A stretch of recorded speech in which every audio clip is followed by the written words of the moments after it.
राज्य के 4 सीटों के उपचुनाव में भाजपा के पराजय से बिफरे भूतपूर्व सांसद अर्जुन सिंह ने चुनाव आयोग को लिया आड़े हाथों।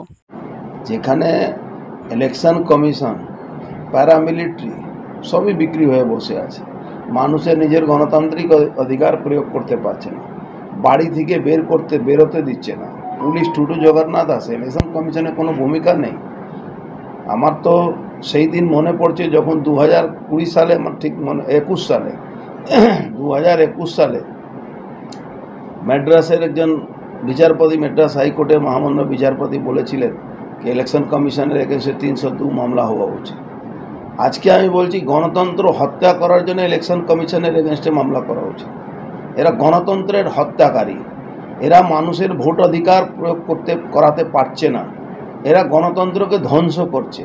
প্যারামিলিটারি আর এদের যারা অবজারভার যাদেরকে পাঠাচ্ছে তারা ওই লালবাজারে মিটিং করে, আপনাকে আমি মানিকতলার কথা বলি, লালবাজারে মিটিং করে নোডাল অফিসার যে ছিল ইলেকশন কমিশনের লোকরা আর ওখানকার পুলিশ কমিশনার সবাই ওখান থেকে টাকা ডিস্ট্রিবিউশন করেছে।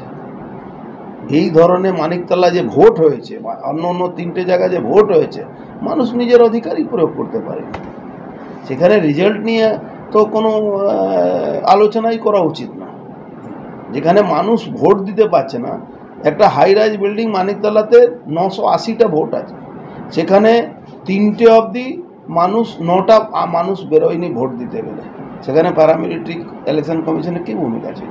লাস্টে সবাই ওখানে অন্য জায়গা থেকে লোক নিয়ে এসে কাউন্সিলর আশেপাশে থেকে গিয়ে ছাপ্পা মারে ভোট দিয়েছে। আপনারা দেখেছিলেন, আমি একটা ওয়েবকাস্টে ছবি দেখিয়েছিলাম ইলেকশন কমিশনের অফিসে থেকে বসে কি কীভাবে লুট হচ্ছে, 4 জন ভোট দিয়ে যাচ্ছে।